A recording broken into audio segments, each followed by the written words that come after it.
as usual then, we'll go through each of you, or each of your individual businesses, and we really want to get deep on what's the issue, what we can move forward on, and this is your best chance basically. You've got not just me, but you've got Trevor, Simon, and the collective experience of the group as well. So any challenge you're hitting right now in business, they're not challenge, they're just benchmarks, because you're going to go through these challenges in some kind of sequence anyway. Whatever benchmark or challenge you're at, someone else is going to have already done it and can give you a perspective. Or other people will be in the same position too. So there's no, don't worry whatever the problem is. It's best to share it, be as honest as possible. And the more honest and upfront you are what the real issue is, if it's mindset, energy, strategy, people, whatever it might be, the more upfront and authentic and honest you can be about it, then the more we can actually get to the root and help you. Because often the surface layer stuff, is not really the stuff that's actually the problem.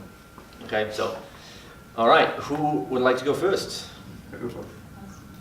Good. All right, guys. So, if you want to give out a little bit of context first, so everyone else can relate, just very quickly about what your business looks like right now, and then go into what's the next thing you want to look at. Okay, so we own Joe Fitness as 50-50 split. We've opened a brand new facility on Monday. We were in an old facility for 3.5 years, moved to a new facility, cut ties with the whole open gym thing, and have just transitioned completely into a group strength and conditioning facility. On the outside, even to our competitors, we look like we're really, really successful. And on the front end, we're doing really well. All the marketing's on point, everything's really good. Social media's pretty good, lots of live video, lots of interaction. On the back end, predominantly me, because I'm kind of one of the face of the business, I do all the stuff that I really love, and I'm not very good at moving things forward and sharing some responsibility or letting that pass over slightly, which frustrates Lorraine, which leads to things being thrown, tantrums. I have a kind of long-term plan, but as from what Simon was saying earlier, it's kind of helped us kind of get a bit of clarity, if you like, in terms of where our long-term plan is. We don't really, our goal was just being totally focused on opening a new facility with the sales. We had the numbers we wanted, the sales were great, ad spend was great, all that kind of stuff. But we don't really have a plan in place of where we're going now, how we grow our team, and where we're going next. Before we answer anything, right, I just want to make sure, I want to see where you are in terms of the modules in the program, which do answer all this, right? But I understand that sometimes more context. I've probably done most of the. I've not finished. I'm at the section in the modules where it's about the team and investing your team on. Yeah, because you will see. But what I will say is I have downloaded my whole thing at the moment is I don't mind doing a lot of the financial stuff. I like to know where we are with it. Mm-hmm. I downloaded the spreadsheet where you have your dashboards, your sales, and your cash flow statements. Yeah. I can't get them to after each month transfer straight, because I had to get my community manager who's a bit of a tech geek. I'm going to just adjust it for me. So I would say our major weakness is that side of things, and part of it is because I can't get to grips with it all. And well, let's look at that, right, and see if this is true, right? So you have the 6 steps of the program, and you're going to see it is a recipe. As you go through them, they're in order and sequence, even if it doesn't look like it, right? So first thing, the first module is about identity, right? And for those of you not in the program, a couple of you bear with us, it might not make all the sense right now, but essentially the identity is figuring out what is your business identity. Some of you are going to be more investor minded, and some of you are going to be more entrepreneurial minded. Which is more, and we've talked about this, especially in partnerships, it's generally one of you is more the entrepreneur or visionary, the more energetic, go make things happen, sell, can't focus on anything, takes big actions and big risks, but leaves a trail of shit behind. And the investor or integrator is the one who's calm, analytical, data driven, needs to know the plan, is process orientated, The visionary is outcome orientated. The best businesses in the world succeed because they have a good mix of both at the helm. Mark Zuckerberg, visionary. Eduardo Sovereign, integrator. You know, Steve Jobs, visionary. Steve Wozniak, integrator. Every top company has these two people at the helm, and when they click, if they don't learn to click, the business fails. If they do learn to click, they create magic, right? And that's number one, right? So, before we get into, have we got the right chart for this? Have we got the right thing for this? Is there work to be done here, first of all?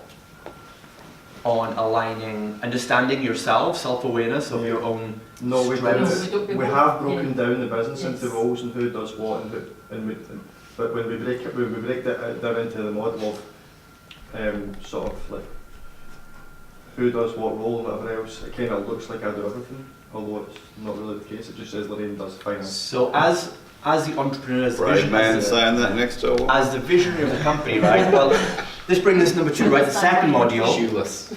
So, you know, as a visionary, it tells your job is to create and enroll people in the vision, right? And then your job really as an operator is to translate his vision into quantifiable steps that other people can do, right? Because when you start having a team, you have the level of entrepreneur, the level of manager, the level of technician. This is basic E-Myth stuff now, right? And the manager or the operations person is the translator between the visionary and the technicians, because they can't understand each other. Because your mind moves at 100 miles an hour, and you're like, let's think of this idea, let's do this, da da da da, and you'll just tell the team, go do this, and the next day they haven't done it, and you're like, why isn't it done yet? And you'll get frustrated at people because they won't move at your pace. You know, same as Simon, like you have such a visionary mind acting so fast, it frustrates you because people can't keep up with you, and you feel your potential isn't being met because you're having to wait on other people all the time. But when you grow a big, as you grow a big business, you have to realize things are going to happen slower because you're moving a bigger vehicle, right? And scaling is about everyone taking one step, like an army taking one step at a time, not you running out in front. So you have to just get used to that. So the second thing then is our second module is what I call now VC, vision, core values, and culture. So now you know your job is to be aware of the vision. The second module helps you create that vision, right? So have you guys clearly defined what is the vision you want for Dual Fitness? Yes. Yeah. What is it? What is your vision statement in one sentence? The vision statement for me is that we create stronger, better, more confident people through what we do with Dual Fitness, and we have created a strength and conditioning training program that no one else is delivering right now. Okay. We know it's the best. Okay. And is that the best in your town, in your country, like, or what kind of scale? What kind of scale does your vision look like? 10 to 15 mile It's our town, our area. Okay. Yeah. Right. Can I just add on to that? Why are you doing that? Why? Why? We basically did it because we've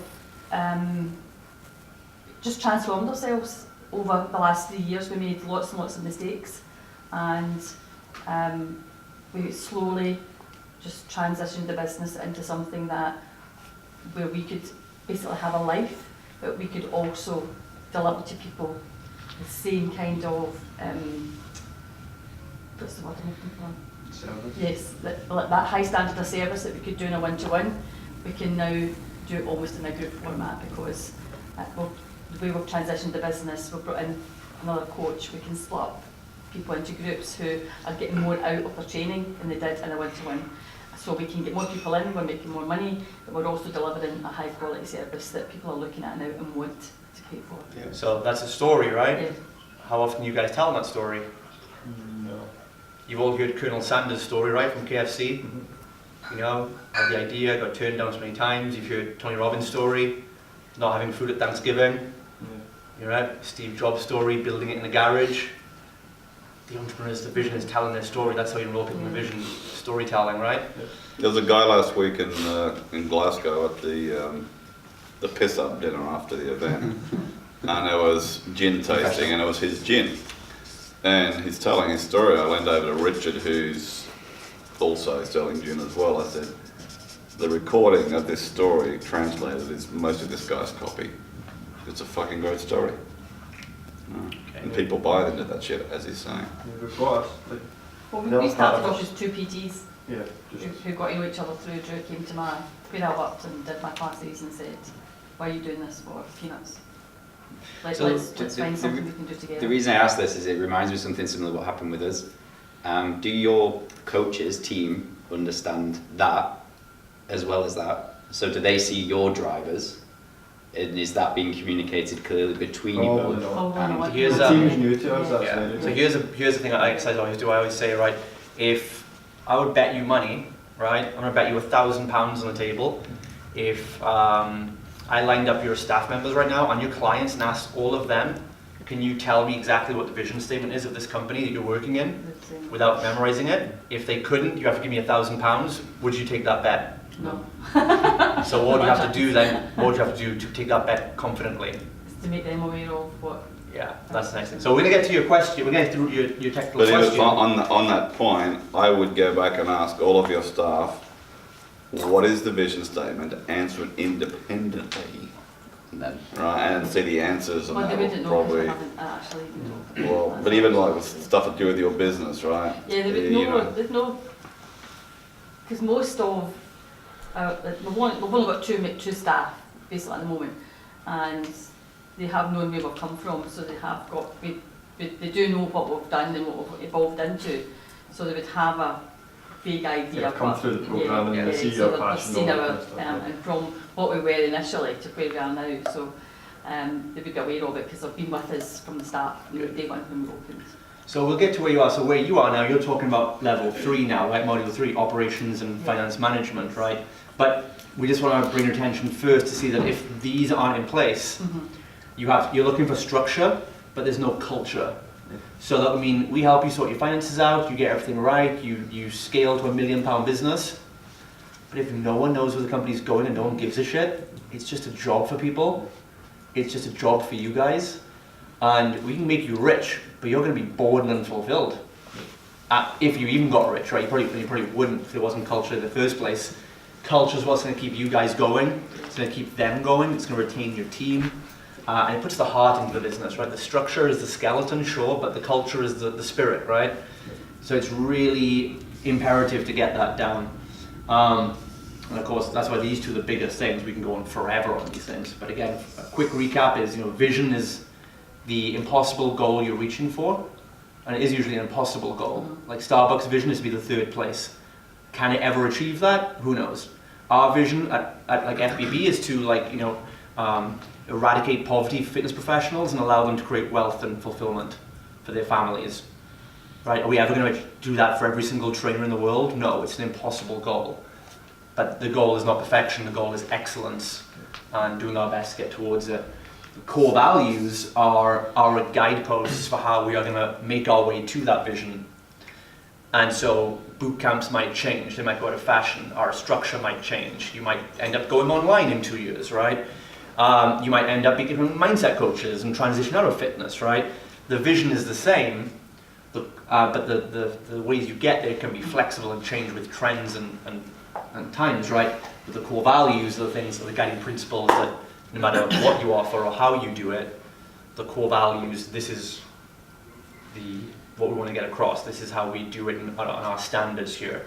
So our clients will always be appreciated, always be respected, we'll always get results, we'll always put the customer first. Whatever your core values are, those things will always be the same. Culture then is literally the implementation of this. So the culture, so everyone writes their core values down and then puts them on a bit of paper and puts them in a drawer. This is an airy-fairy exercise. Culture is how do we know and can we track that your core values are actually being used. So if you had core values for your clients, like deliver a wow experience, get results every time, remember everyone's name. If I surveyed your clients now and said, on a scale of 1 to 10, how much do you think your coaches all know your name? On a scale of 1 to 10, how much of a wow experience do you feel every time you come in? On a scale of 1 to 10, how much is this the best part of your day? And what would they say, right? Again, could you take a £1,000 bet on that you'd get at least 80-90% scores. If you know that, Let's do it. now we know our culture. Same thing, if we surveyed then, We'll be the ones to ask. yeah. And if we then surveyed your coaches Yeah. or any team members to see what are we living the core values and culture for them, how much do you love working at this company? How safe do you feel working for Drew and Lorraine? Do you still want to be here in 5 years' time? Do you feel you can progress in this company? Do you feel you have creative expression here? Are you fulfilled in your job?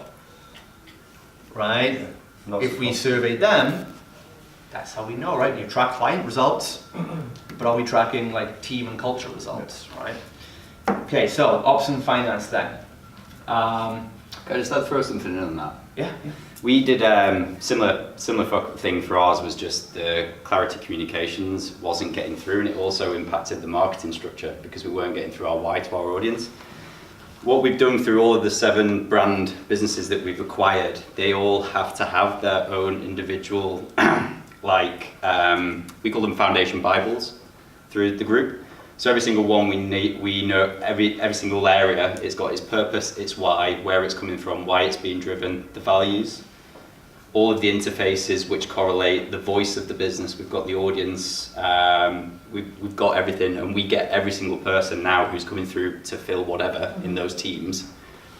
That's what it becomes. And since we've done that, we've never had, that's really cleared up, Yeah. was that issue, and it's just a simple tool which become a bit of a Bible for the business. So, What did you call it? The name? It's- Something Bible? It's just a foundation. So, So foundation. the group document. has like 6 businesses underneath it, but each Yeah. single one Yeah. has. So we want all of our imagery to match Yeah. because consistency, clarity of voice will show through imagery.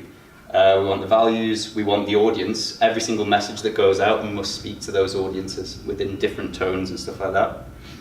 And basically, it just goes through everything from internal communications throughout. So we've recently done that, and it's been a big game changer in identity, all of that. Yeah. So it's just a strong recommendation. Thanks. So now we get to ops. This is when we start now defining tasks that can be operationalized, right? So you say you're a big task list. Now you're clear on the vision. Are you also clear on your role again as the entrepreneur visionary? Your goal is to sell the vision. That's all that's all your big task really is. Not selling the product, selling the vision, right? And talking to partners and maybe investors or just people that could help you share the vision on a bigger way. So when it comes to your task list now, how much of it is really are you doing of actual entrepreneur work?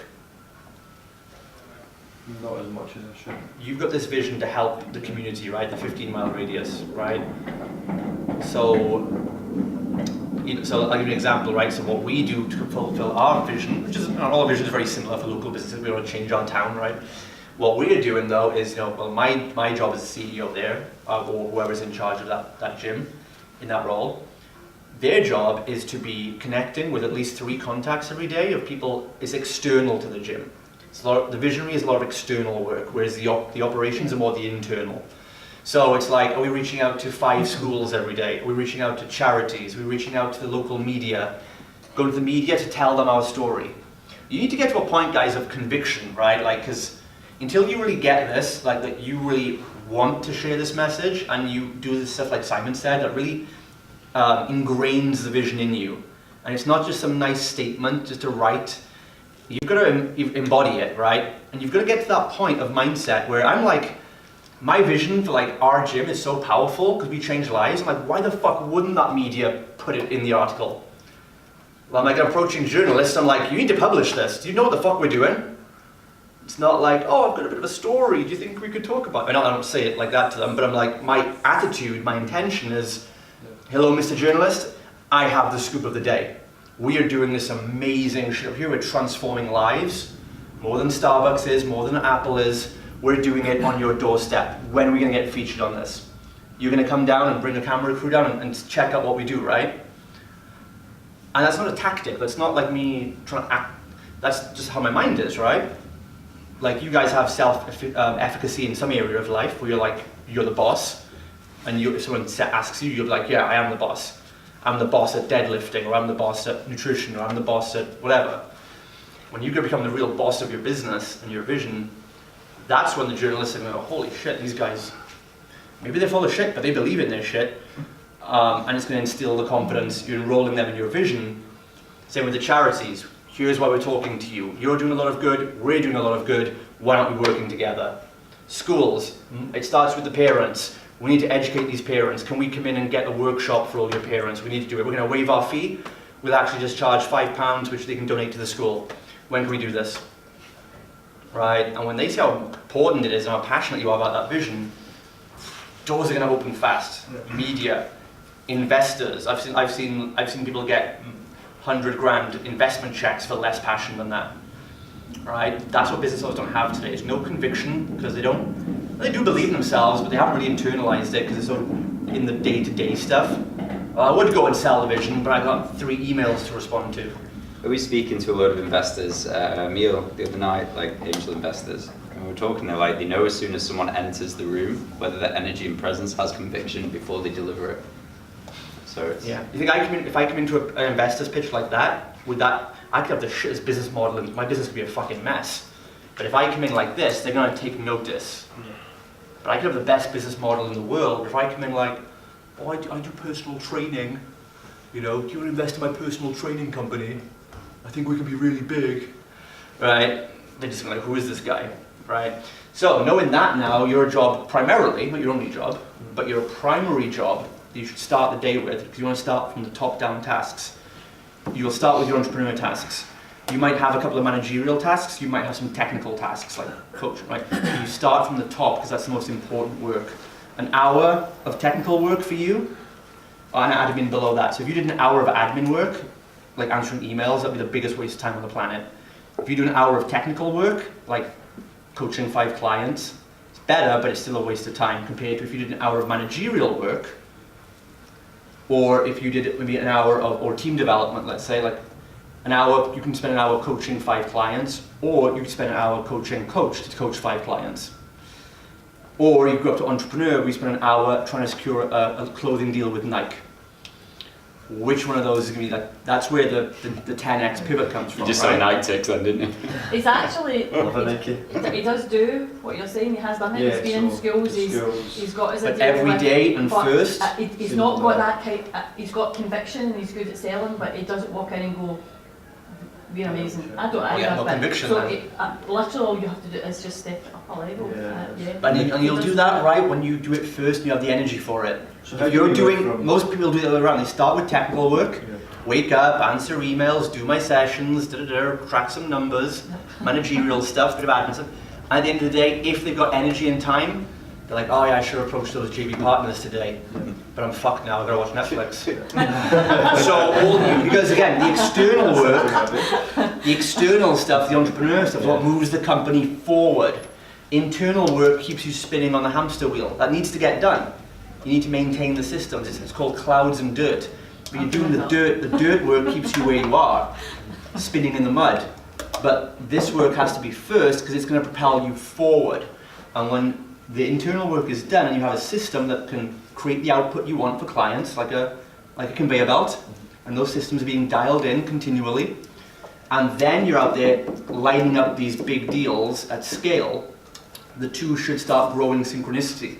Whereas your scale and operation gets tighter and more plausible, your finances get better, you can open up more gyms, you can provide more of a scalable service without risk and downside, and at the same time, if that takes 18 months, at the same time you spend 18 months developing some really big contracts on the table, so when the dams do burst and these big deals come in, you do have the factory to supply it. Does that make sense? Yep.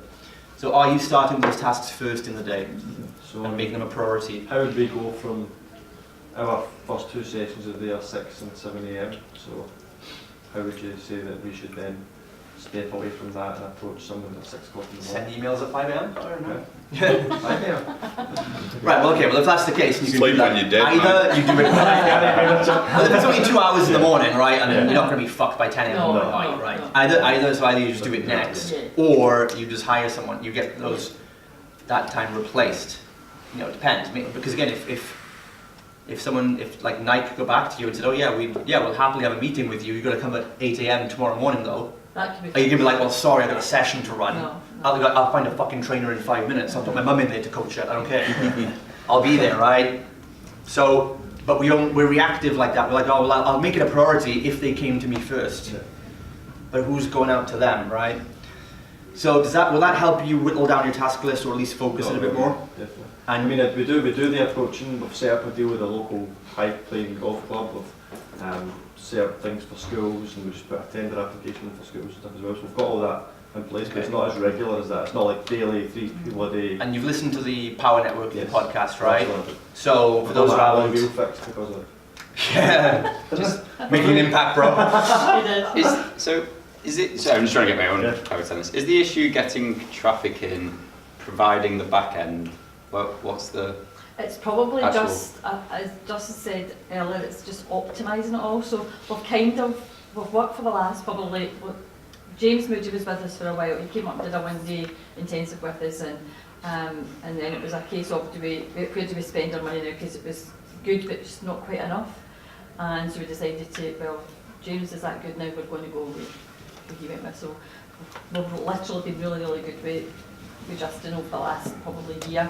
8 or 9 months that we've been with them, but for me it's just kind of optimising it all and putting it all together. So have you guys started your profit first calls with Arato yet? No, she messaged us the other day, but it was... That's it what was, you need It was next. the week before we were opening the new gym. Yeah, I was yeah. like, listen, That's this what is you need the then. focus we can, yeah. That's what you're going to need, because that's what And we're actually... I will say this, I'm not good at when I don't know, if I'm not understanding, I'm not good at just going, I don't understand this, can you, like messaging you and going, no, I'm not sure what you mean. Well, that's why she'll get on the phone with you and do it. This is I'm what not- this is I'm probably not actually like lives.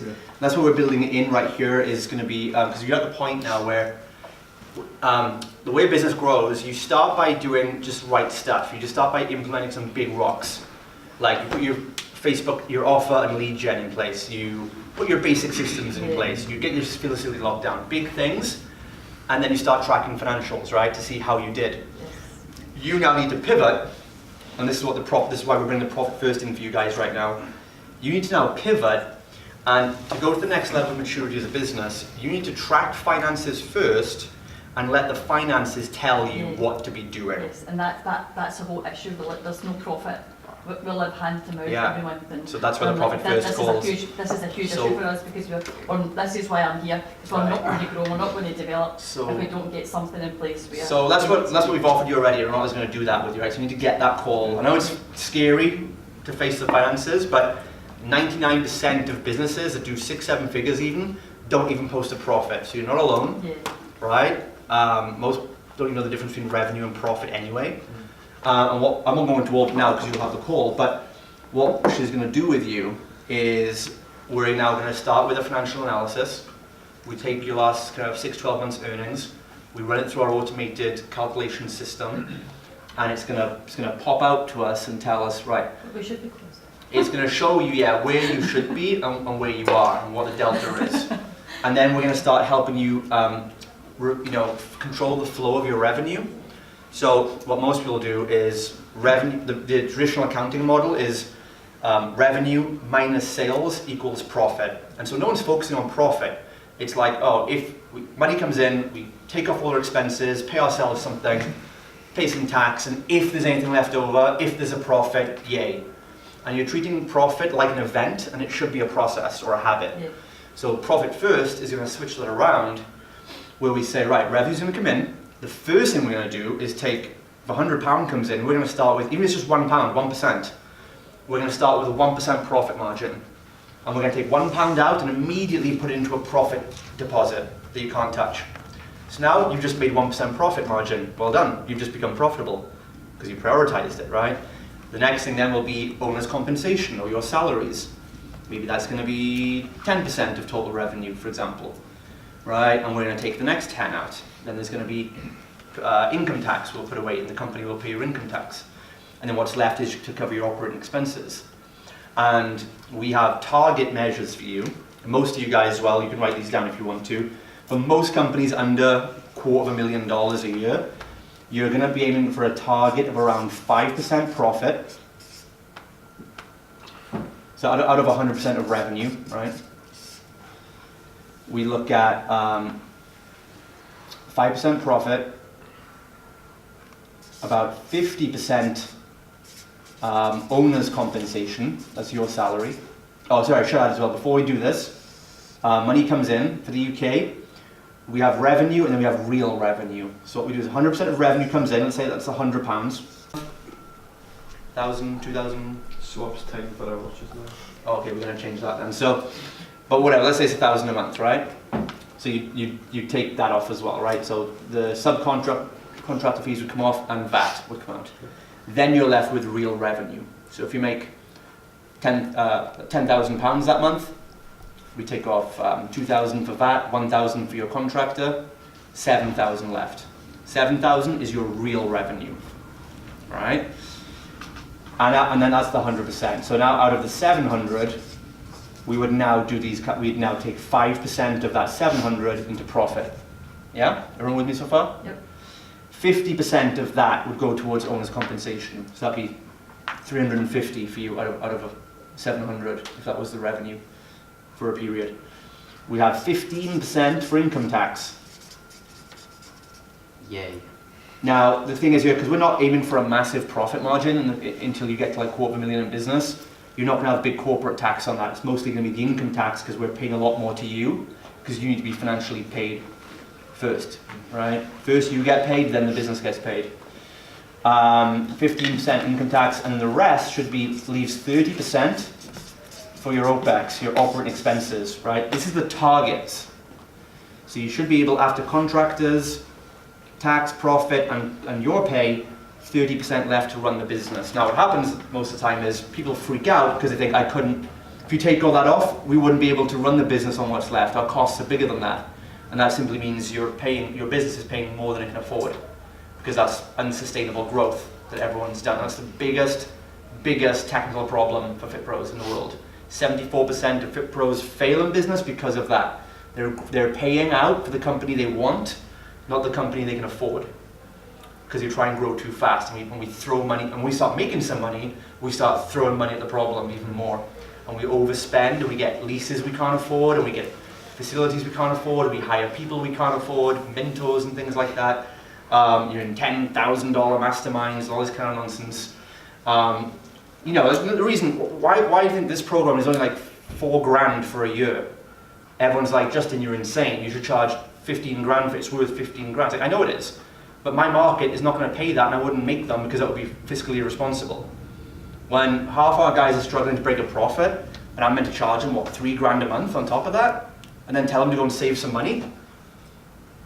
What the fuck, right? That's why the industry's fucking broke. But we know people who would try to do that. We've been really fortunate to move facility. It's better floor space, not bigger but better. Okay. Cheaper rent, cheaper electricity. So we've literally done what we had to do. I knew last year we had to save enough money. Right. So we'll make a plan with you then. Yeah. So that. that's gonna be the target. That'll be the rough target for you. It might not be exactly, but it'll be the rough target. You'll start with the cornerstone cost, and all of you need to know this, especially if you're starting out. The cornerstone cost of the business is 50% for owner's comp. How much do you want to get paid as a salary, or how much do you need to get paid for the work you do as the manager, co-owners of the business, right? So that's the cornerstone cost. People think, I want to make 10 grand a month, and then they make 10 grand and take all the costs off and they're left with nothing. You start with, if I want to make if I want 5,000 a month salary, and that's 50%, now the company needs to make 10,000 a month, maybe even more to cover VAT and contractors. This is how you can work it out. Most fitpros are shooting their targets too low, or they don't know why they want that revenue amount. Because again, they just think of an ego number and then back it up with finances, rather than looking at the finances at a projection and saying, oh no, this is what we need to make to actually get, first and foremost, paid, right? So we'll start, what the analysis will do is tell us this is the goal, and it'll tell you where you currently are with these, how much of your money has gone to these deposits. And again, if you're not profitable, it's probably going to be 0 on profit, probably 0 to 5% on income tax put aside. Did you scramble to pay your last tax bill? Just doing it now. I've got a good accountant. It wasn't allocated, right? Can I just pick up on You're probably on somewhere like 70% expenses and probably 25 to 30% owner's comp. Would that be about right? That's probably switched. Those two are switched. Okay, right. So, this analysis will tell us where we are, and it'll start making small allocations. We don't just shave costs. We also start gradually increasing more money into profit and tax and owner's comp And that's the plan that Barato's going to work out with you. Seeing where you are, and then here's a plan to make inch up the profit and inch down the costs. Because entrepreneurs, we do stupid, like big things. We let things get really bad, and then we react by doing a big thing, like we just fire that person, or just, downsize our facility overnight, or the opposite, or they grow like that, like I just bought a house, honey, or I've hired 6 people, or I paid 10 grand for this mastermind day, right? We do big, and that's the problem. We need to start going to, like imagine if you're upping and down in calories for a client, right? Describing me exactly. We'll get to you, James, don't worry. So you you're see, the last. it's more, you've got to treat the finances more like clients with calories. You're not going to go, oh, you're on 2,000 calories, but to bulk up you need 4, so have 9 pizzas today. You're going to be like, no, let's go up by 100 calories this week, and another 100 calories, and you shave it down or increment it up. And you start gradually over time, and this will be a 6-month financial plan we'll give you. You're not going to get out of the hole overnight, and the bigger you try and push, the worse you're going to make it. So you need to inch out of that hole over the next 4 to 6 months. And Barato will give you a timeline. Our system will automatically put it out there and say, this is your timeline, and we'll get you to this profit margin. And it might be a bit hard, but if you stick through that, you now are out of the 74% failure rate statistic, and you're in the 25% success rate statistic.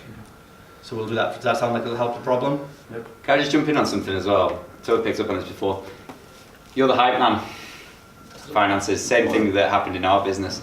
Do you know why you're pushing? So I can call on this. I used to bury my head in the sand with the figures. Yeah. There was a breakdown in communications. She used to get super pissed off, you're my Marie. And I was just like, oh, action. So it was foolish actions trying to drive something, and the actual breakdown was more internal. Mm-hmm. Once I understood and I realized, we had goals, I need to get 3 people through the door for this to stay alive, it then made me more effective. Mm-hmm. So, well, you remember the example of that. You two disagree a bit? Yeah.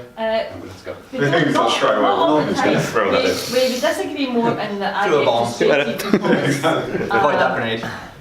I actually know what I need to do, but I also know how difficult it is just with the financial side of things. What I would So suggest, it's- anyone, who else is in a couple business or two partners? Everyone Okay. thinks so. Alright, so what I would suggest you do, and you can do this in your own family situation as well, is so that things don't escalate to dynamite going off stages, have once a weekly pissing me off session. Right, if it's at home around family, you choose the location, the same time, you get your kids involved if they're old enough to have the conversation, and you have it in a place which is not a happy place, so to speak. You wouldn't have it in the living room if you're constantly in there watching TV or whatever. But in your business, have a weekly what's pissing me off session, but you sort of write down beforehand and you go through what's pissing you off in a non-accusatory way, right? And you let her have her say, and maybe your team as well, and then you talk about it, and then vice versa, and you'll have less communication problems doing that. I won't do that after my second divorce, but better. It takes for me to Better be than at the stage of we really have to sit down and talk because I can't cope with them or but then it just becomes I hate it because it becomes a whole case of he does so well in so many areas, but then I go a bit and there's this and this. The powder kegs gone. And again, the visionary can get, and again, we know the visionary can get deflated quite easily Yeah. and feel criticism. He just goes, I don't want to know. Yeah, and this is why it's a great exercise. You've got to get real and honest and ruthlessly honest. Start trying that, seriously, by the end of today, before we leave here, I want you two to decide what fucking day of the week it's going to happen Monday morning, and what time. 8 o'clock. And you report to him that it happens. There you go. Remember, Exactly. as a man in a relationship, you can be right or you can be happy. You can't be fucking both, right? Monday, 8 o'clock it is. I would say that's the one thing in business, guys, ruthless honesty is what runs a business, right? Ruthless, I'm going back to what Simon said there about, and what I was saying about the example of when you kind of make big jumps and big decisions. Well, what happened back in October, November, right? Drew, you came to me and said, and you're like, finances are tight, I think you have to stop the Mastermind mentorship, because, that's the right line of thinking, look at costs. I was like, you're not the numbers guy. I was like, give me Lorraine. What does she think about this? It's like, why are you making financial decisions? right? Because I said the same thing as I say to any of you, is like, well, when things are getting tight, this is your best lifeline. Don't, because it's just a number, don't look at it as a cost. But let's solve the problem. And that's what an entrepreneurial vision will do, is like, let's just jump to an action, do something irrational. Cut the umbilical. That might sound like it's right in the spur of the moment, but later on might have a more bad effect. And because we'd established this relationship with you guys anyway, I said, well, that's a financial decision, isn't it? Isn't that Lorraine's job? I was like, let's see what Lorraine thinks about this, right? And what did she say? Well, we're still here, right? and then we looked deeper and found the real issue of untapped assets we weren't monetizing and and that was like 4 months ago. And now we've got the next facility up and running, right? So the next step now is this profit allocation for you. That's going to be the game changer. And you have to start really taking things a bit slower now. Yeah. Right? You can scale a business from 0 to 10k a month fast because it's nimble and it's just a couple of you. And as it gets more structure to it, it's less like a river and more like an iceberg. And it's just got to move slowly and delicately.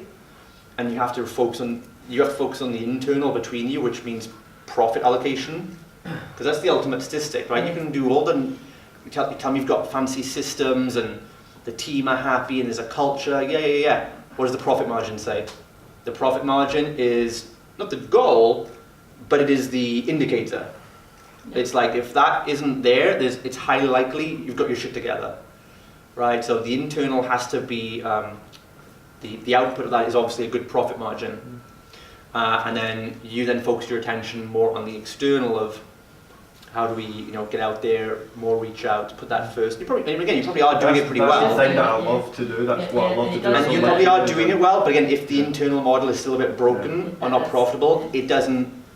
You're putting things into the conveyor belt, but the machine's a bit broken. And that is your answer for things, isn't it? Well, I'll just go and do more, and I'll bring in more money, and no, we've done the shotgun approach. It's laser surgery now on the business, and this is the work. It's hard, but no one else in your town is going to fucking do it, are they? Exactly. They'd be lucky to get doing anything like they'd be lucky. Yeah, they'd be lucky to get where you are now. Yeah. To get through the persistence and the grit and the hustle at the start that you need. But now, again, you've got to unlearn. Your biggest strength will always become your biggest weakness if you hold on to it for too long. The hustle, grit, rah, do more, smash, gets you to 10k a month, but it'll kill your business if you carry it on. You have to mature and be like, let's look at the finer points and do the harder thinking, strategic work. It's easy to go rah and hustle. Hustle is easy, it's in your comfort zone. It's just physical work. Thinking and long-term planning and patience and perspective and communication and leadership and accountability and honesty, that's the hard fucking work. The stuff you can't even touch, the soft skills, is the hard fucking work. And the hard skills are the soft fucking nonsense, right? So you guys committed to focus on that next few months? Go message Arato, say, we want our call, and then she'll help you out with that then, every month. Okay. Cool. Scary. I know we went a bit long on those guys there, but that's a good foundation for everyone, right? Can we go to the bar? Because no one else is struggling with those problems at all, right? And the rest of you couples, pick your frickin' date and time. Let's go. What did you come up with? Oh, I've just wrote weekly anger sesh. That could be a deal, So let's go to you guys next, because you're like kind of polar opposite now, just starting out. Haven't even opened the bootcamp yet, have you? So, Not yet. so We've got to see it. let's go into perspective there. So where do you guys feel you are, and what do you really want most today? I think everything that was just said is really helpful for us because they kind of know where we're going to be, where not to go wrong, really. I don't know really. We're up to module 4, aren't we? Module 4, so we're just about to do our Facebook. Oh, hang on. You're on. My mistake. You're on module 4 of the advertising thing, right? Yeah. That should be steps. The actual modules are.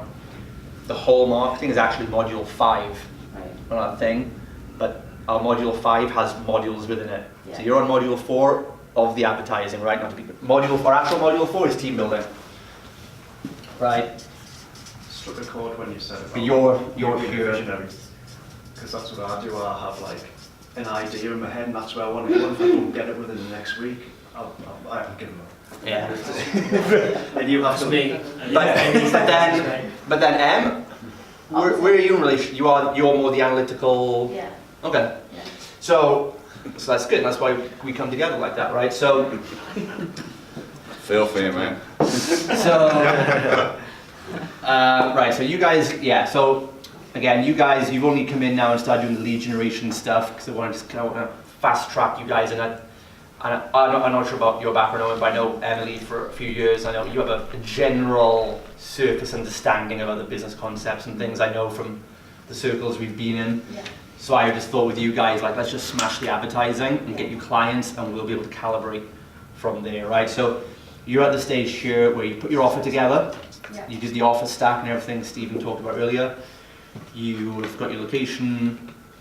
You've got the funnel set up, you said as well. Yeah, last night we did that. And my tutorials were brilliant, weren't It was they? excellent. Okay, I'm so proud of that. I make funnel building easy. Right, so you're just literally waiting to send traffic to it then, yeah? Yeah, just looking at. How do you guys feel right now about this point, honestly? I don't feel too overwhelmed about it now. Like, the last modules made it seem more easy. I was very overwhelmed about it. But how do you feel about the fact that now shit's getting real? People are gonna start coming in now. I'm not worried. I'm excited, yeah. Okay. I'm really excited because this is what I wanted to happen about 6 months ago. Yeah, I'll it's just very put an advert on Facebook.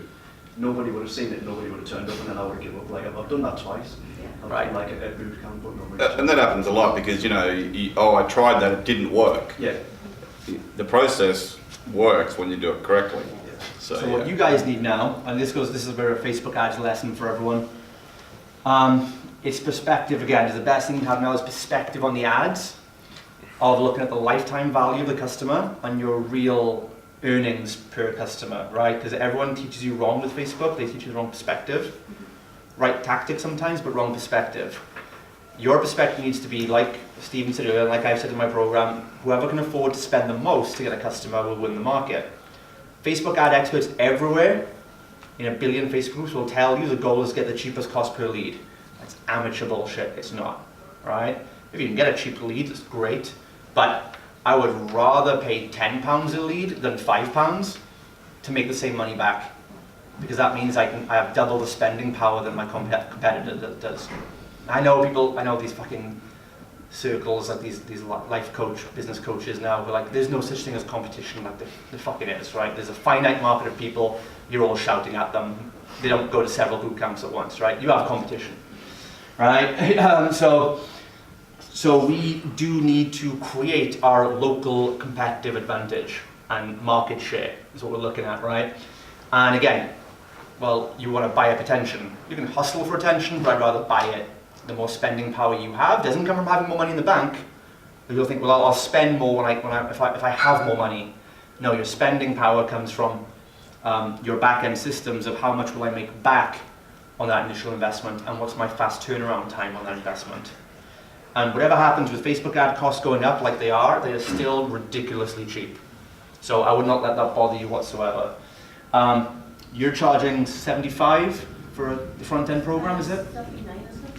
Is that for a 4-week program? Or 79, right? And then you're going to sell into how much per month? I think it was 99. 99, right? So, so really, like, I think I've spoke to you on the phone about this as well. Really, like, if that was me, my mindset going in is, how could I spend £80? If I had to spend £80 to get one sale of £80 back, how could I still make that work for me? Right? Because your competitors, if they even try ads, are thinking, oh, if I spend more than £2 a lead, I'm going to turn off the ad and find something else to do. Right? Too expensive. It's too expensive. Yeah, it doesn't work for me.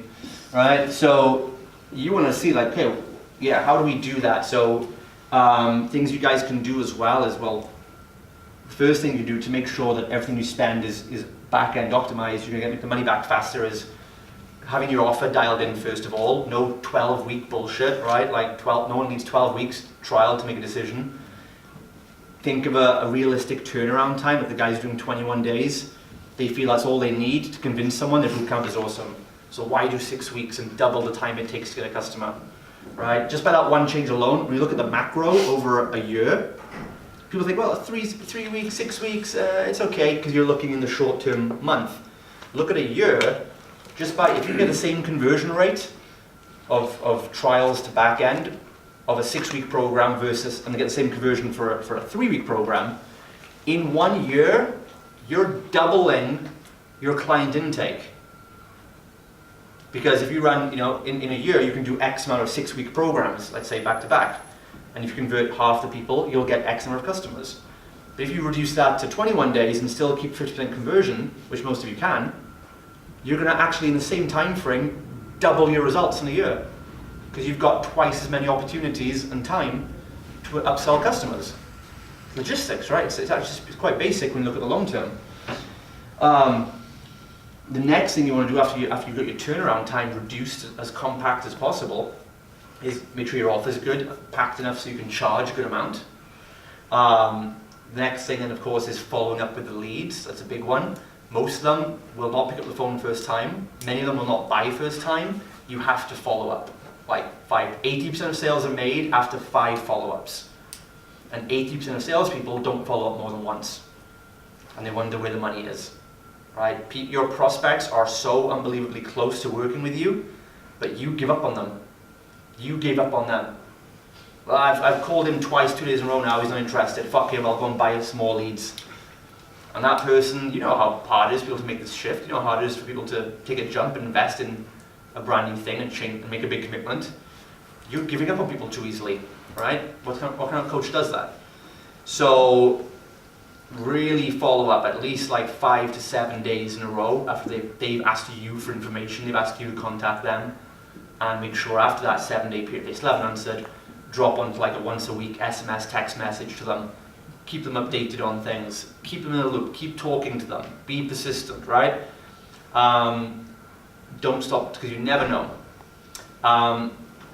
You never know when they'll, and a lot of the time when marketers don't get this a lot, but most of the time when someone on your list actually does pull the plug and comes to work with you, like they say, I've read your emails for a few months, or I'm finally coming to work with you, we usually attribute it to an internal event. Like we think, oh, it was that email subject line I put out, or it was the offer I did this week.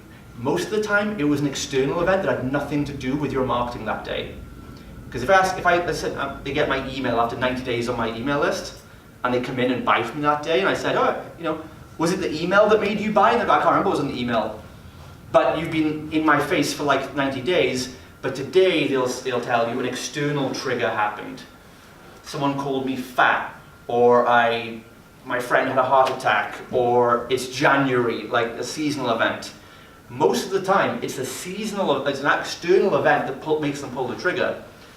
But only if your internal events and your internal marketing is persistent and you are present there. And you're top of mind. Top of mind. You just need to be like, oh hey, like, we're here when you're ready. 3 days later, an email, we're here when you're ready. Next day, you're here when... Your emails haven't got to be that fucking good. People don't realize that. You just need to be consistent. And you will wear them down eventually. And top of mind.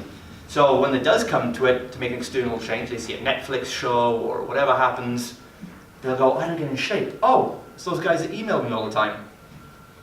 Right? Oh, hey, I want to do it. I'm reading your emails. And then if you have like a Facebook ads manager, they're like, oh yeah, it was that retargeting ad we did for you, bro.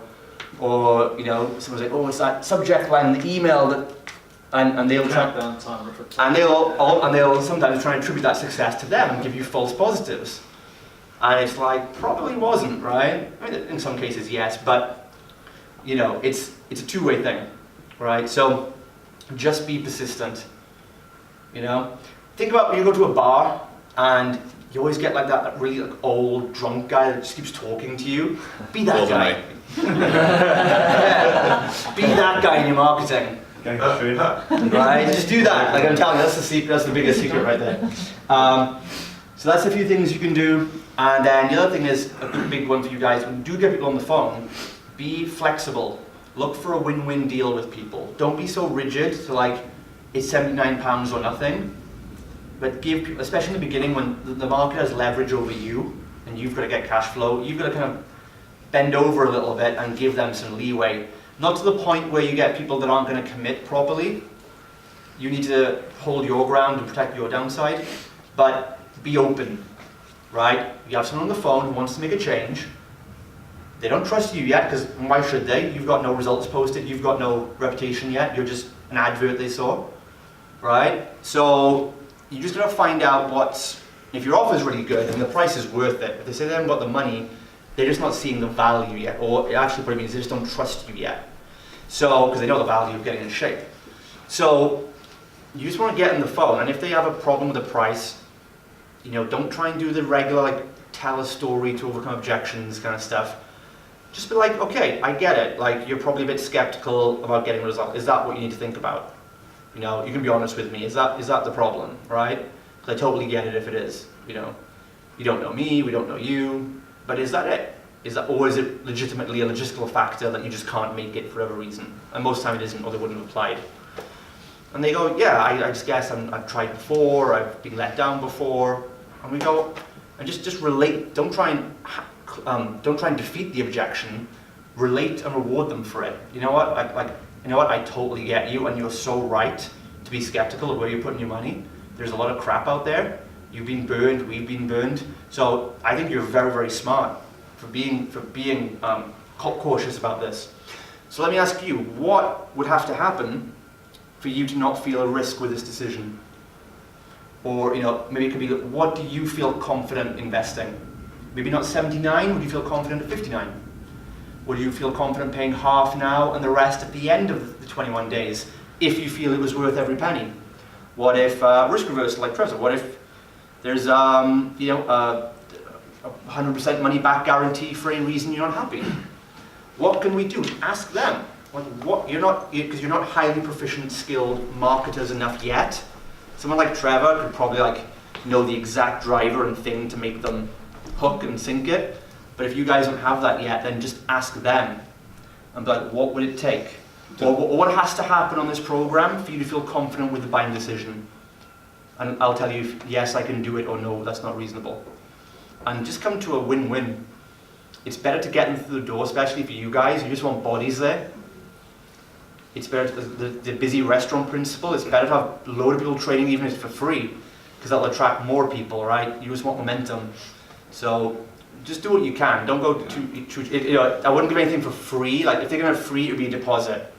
So like, oh, you want to come and try it for a free week, and then if you like it, then we'll bill you for the 21 days. And they say, yeah, that sounds good. Great, we'll just need a £20 deposit to secure your place, because we've got 10 more people to call who want the spot. And if they still won't do that, then you just got to, at the end of the day, hold your hand up and be like, well, I'm not skilled enough in marketing, or I haven't got the patience to kind of push any further with you. And then just follow up after that on email and text. Do you do sort of like to get your money back? If you didn't like the program, would you then do like terms and conditions in order for them that you had to do all of those steps in order to again, that's probably more when you have more leverage. That's like an accountability challenge we do. That's different. In the beginning stage, you just need the cash and the clients coming in. You've got to bend over and take one, basically. I think a little bit. Without so that would be like unconditional. If you're not happy for any reason, we will happily give your money back. So there's absolutely no risk, no condition. Yeah, but you word it in the unlikely event, right? Because when you fly in a plane, what happens when they give the airline safety demonstration? In the unlikely event, you land in water, you're going to kiss your ass goodbye anyway, right? But still, those are the most powerful words you can use in a guarantee of risk. In the unlikely event, you don't like our bootcamp, or you don't like our service, right? You could offer to give the money back, this is all of you, or when you start to get some numbers especially, so when if you've got an existing business and you know your numbers and you know the satisfaction your clients get, you can come up with a real risk reversal outrageous offer and say, look, if you come in for my training and you think we're full of shit, not only will I refund you your money, I'll book and pay for your session with a competitor for free. I'll pay for it. Right? That's ballsy. Right? You're saying you're doing something unique in your town, right? Imagine if, you started to put that sort of offer out there. Or double back, if you double the money back. I've done that before. When I start off, it's like 99 for bootcamp. If you don't get results in the first 21 days or 30 days, I'll give you double your money back. I'll give you 200 quid. No one ever asks for it. I've guaranteed appointments for people, for clients, when they know their numbers, right? Depending on the dollar value of what they sell, like if it's a client where they just want people in front of them because they can close and they know their close rate, right? I say, so we guarantee the session or the appointment face to face. One was a real estate agent where, and if you thought she was full of shit as the home seller, she would give you $200 cash on the spot for wasting your time, right? So think about how something like that, when you know your numbers, because if you know your numbers, then it's not going to bite you in the ass, right? It might be $50, but it might be £20 or whatever it happens to be. But once you know your numbers in your business, you can start to apply shit like that. And your competitors will think you're crazy and going out of business, but you have the last laugh. Remember what I said earlier, guys? Differentiation. I said earlier, didn't I? Say it with me. Differentiation. Say it. Differentiation, right? Especially now, as more and more fit pros are getting on the bandwagon of a 6-week this. Like I was doing this 8 years ago, and I've got like the proof on Facebook to show it. 9 years ago on Facebook, I was running a 21-day belly blast, right? I didn't invent this stuff. I learned it from my mentors, right?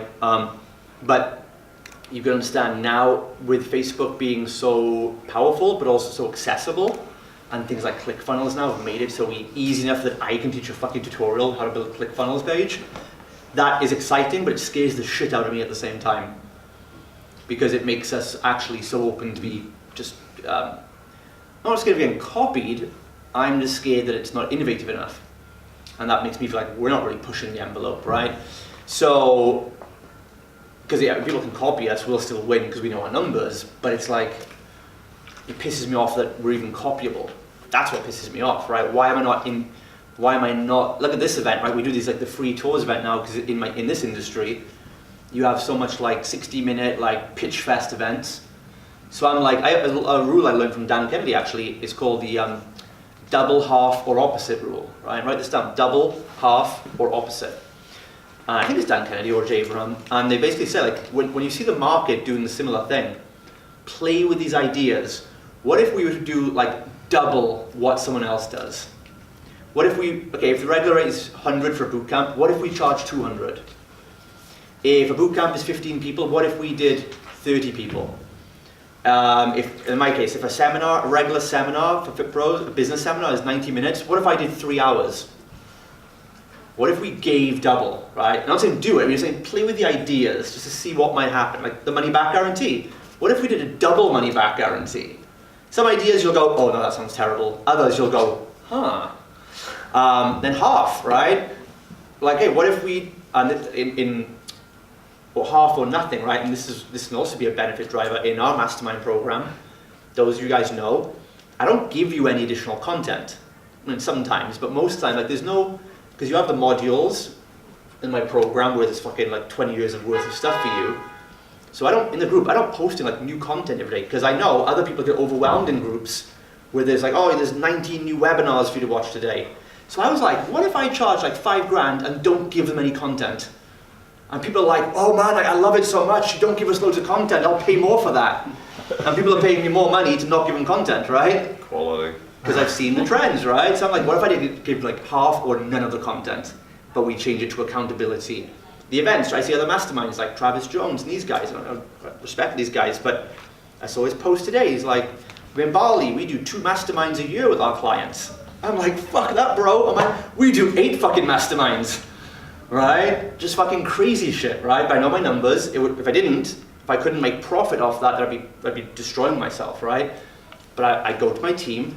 What if we did? The industry average is 1 to 2 events a year. What if we gave our guys 8 and 2 3-day retreats? And my team are like, you're fucking crazy. And I'm like, well, let's run the numbers. If we charge a certain way and we make back-end sales and we have a constant upsell flow and, and same with the Profit First, right? It used to be our platinum program would have only one-to-one calls. Then I'm like, what if we can give our one-to-one calls to all our mastermind guys as well, even though they're paying half as much? And again, my team are like, ugh. But I'm like, no, let's just play with the possibility. Maybe we can't, but could we?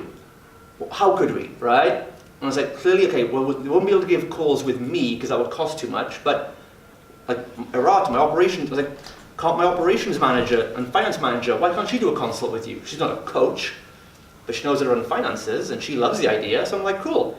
You're going to give everyone a one-to-one call each month now, and we're not going to charge anyone anything extra for it.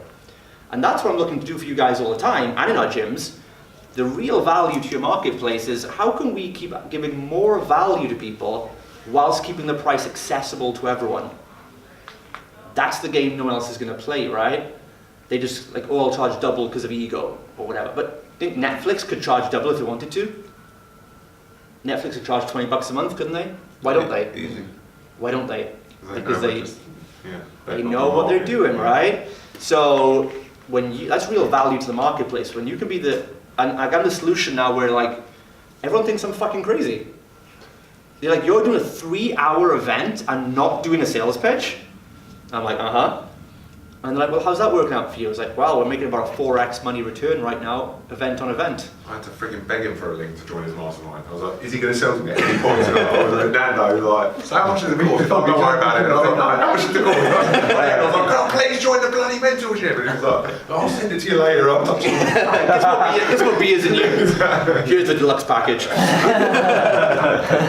But that's it, right? I do know what I'm doing, but it's in a value-driven way. And so, double, and then the opposite. So the opposite thing is like, if everyone's going like this direction, how can we do the opposite? Everyone's trying to give people like, I laugh. People are like, oh, we're giving our clients this 38-page simple nutrition book. And I'm like, there's an oxymoron straight away, right? I'm like, How about you give them a 1-page sheet instead, or don't give it to them, right? Give them a printout instead, right? What have you guys got on your thing there, right? Printouts works effectively. How about we don't go online? We give them printed stuff, opposite, and our clients love it, right? We don't publish a fucking blog post. Print off an article with the 3 benefits of green tea and pin a tea bag to it and give it to them at the end of the session. That's the shit that costs us 2 pence extra, but differentiates us. So it's double, half, and opposite, guys. Like really, because And you're building on the eBad shit I was talking about earlier, the relationships. yeah. So that's it. With this is more critical now because of the accessibility people have to copy click funnels with ad costs going up. We've had it easy the last 5 years. We've coasted along. I know some of you guys are a bit later to the game with Facebook ads, but I've been coasting along with it, and it's really been a bit of a, I've caught myself just in time to be like, we need to step up. Even though there's no seeming competition, we need to still stay 10x ahead. And again, because we had, a couple of months ago, one of our trainers left and started just ripping us off completely, right? Calling our clients up and then copying our Facebook ad like word for word. And my team are like, it's upset and ashamed that he's copying us. And I'm like, I don't give a fuck about that guy. I'm pissed off, like, why did I become copyable? Why am I not fucking like #1 times 1,000? Why? I want to do shit that no one has the balls to fucking copy, right? So now we're putting on a giant wellness event in the area. Right? I'm like, right, fuck this, we're going to move ahead with our plans. We're going to do a giant wellness event. We're going to bring like relationship coaches, life coaches, and we're going to do like a 200-person massive event for the community, and we'll have our coaches selling our shit on there as well. I was like, we're going to make a fucking like wellness event that no other trainer's going to have the fucking balls to copy. I'm like, how about that, motherfucker? Right? Like, so it's a good reminder to me, it's like, I'm lagging, right? I gotta sprint ahead again, because you can't be 1 step ahead. There's a big gap between #1 and #2, you know that, right? The gap of like being #1 in town is a big difference. It's not like #2 and #1 chomping at your heels. You need to be Daylight second. 4, 3, 2, 1. League of your own, right? And that's that conviction you need. And I'm acting like this. I wake up in the morning and I'm like, what would I do if Joe Wicks was going to open up in town next to me today? After I shit my pants all over my fucking trousers, what would I do then, right? How would I batten down the hatches and be ridiculous offers, ridiculous guarantees, double, half, or opposite, and not let anyone get complacent in our marketing, and at the same time be able to, and when you do that stuff, you're able to spend more on advertising then. Right, and that's really what it's all about. The advertising will not work if you aren't thinking long term about the back end. And you've got to, I think now more than ever, you've got to go in with the attitude of fucking crushing it, or you may as well not even bother. Go big or go home. And that only comes from, guys, doesn't come from me or my systems, or it comes from you believing in yourself. Yeah, 100%. You must know that you have the best shit in town, right? right? But you must back know it it. up. But you must know it enough to tell every fucking person you meet, without, with a straight face.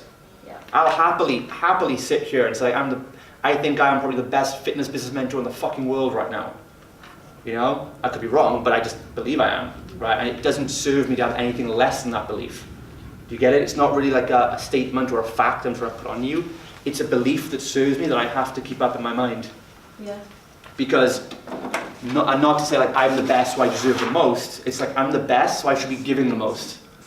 And if I'm the best, okay, why wouldn't I put on 3-hour free seminars for people every fucking month and fly to another country to do it?